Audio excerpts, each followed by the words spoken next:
Hey everybody, it's Theresa V, and this is the place to be if you're a sensitive who wants to create a life in a world that you love. Today we will be talking about and demystifying meditation. I hear over and over again from people in all walks of life, people who have had a spiritual practice that's gone on for years and decades, as well as people who are new to the concept of meditation and or spirituality. This sentence: I just can't meditate. I can't sit still long enough. I can't focus. I can't. And we all have the list of reasons why we can't meditate.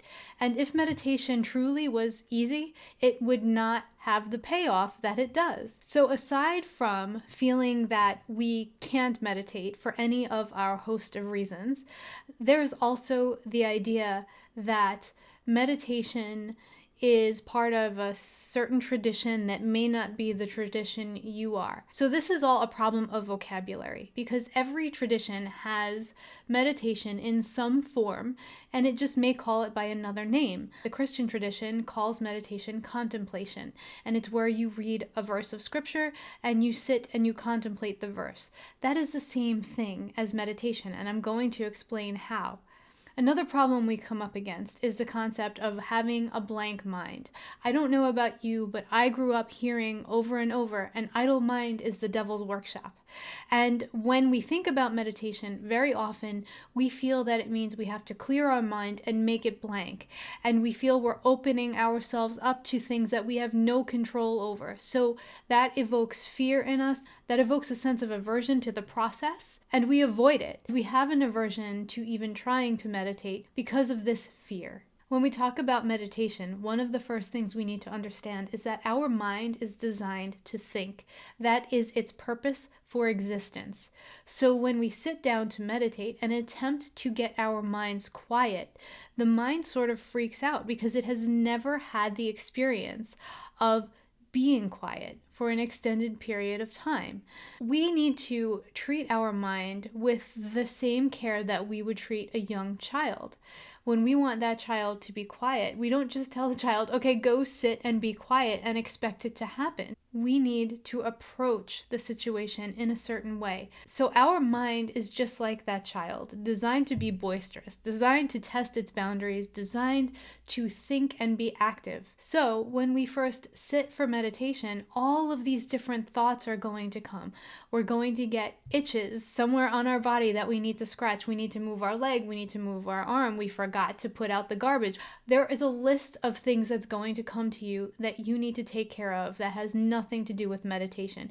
Even though you've only signed on to sit in meditation for 5 minutes, suddenly all of those things need to be done right then. What we need to understand is meditation doesn't work if we attempt to sit down and empty out the mind. It goes against the fundamental nature.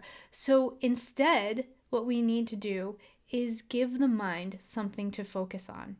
And that is actually the definition of meditation. Meditation is single-pointed focus. And when our mind strays from that one thing, then we just gently bring it back and guide it back. So there's always something for our mind to be doing. It can get its exercise in a way that we are focusing and directing it.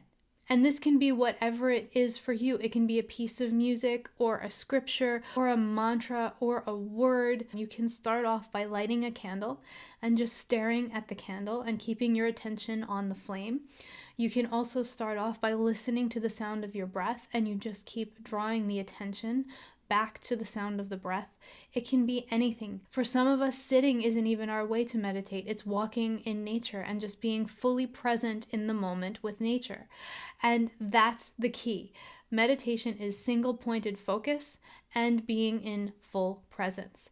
So as we develop our meditation practice more and more, when we are not sitting or consciously meditating, we can be in a place of single-pointed focus and extend meditation throughout the day. And as our mind focuses on this one thing, it will gently start to let go. And we will, over time, find ourselves able to go into this space of openness and pure consciousness. And when you repeat the same thing over and over so many times, suddenly your mind is super focused and it opens the doorway to limitless expression. and then you just let the mantra fall away. There's no thought, there's nothing. It is just pure existence.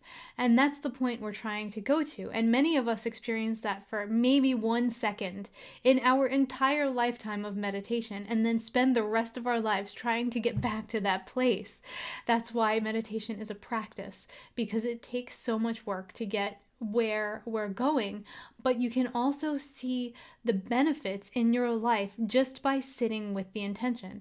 So if you sit every morning for 5 minutes and you never even get to a place where you feel like you've actually been in meditation, your day will still be different because you spent those 5 minutes controlling your mind, relaxing yourself with consciousness, and focusing your attention. This is why we become much more clear, much more focused, much more productive even when we have a meditation practice, no matter how long or short it is.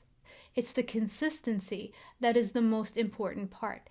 And it's much easier to dedicate a certain time each day to your practice because your body and your mind become accustomed to this being the time where you sit and you focus and you are in stillness and quiet. Your body will just start to naturally do that every day at that time, and you'll find yourself craving it if for any reason your schedule changes. So there are a few important things about meditation. Number one, it's not clearing your mind, it's single-pointed focus. Number two, every single person, no matter how long they've been practicing, has obstacles to meditation, has the itches, has the need to move, has the thoughts that come in. It's just natural. We all have them. Don't judge yourself. And the third is just to carve out a specific time during your day that is dedicated to your practice so that your body and your mind get used to being in stillness and being in silence at that time. Even if you choose to do walking meditation, it's still the stillness of energy and the silence. Approach your practice and yourself with a sense of compassion. Realize that your mind is like a small child and that you need to treat yourself that way when you're sitting for meditation. This will prevent you from really putting extra pressure and judgment on yourself in those moments where your mind just doesn't want to sit still. Do you feel that even though you have a strong practice and connection, you might like an outside perspective every once in a while? If that's true for you, please click the link in the comments below this video or in its description, and you can book your own private and personal angel reading with me and your angels. I look forward to connecting with you soon. Have a great day.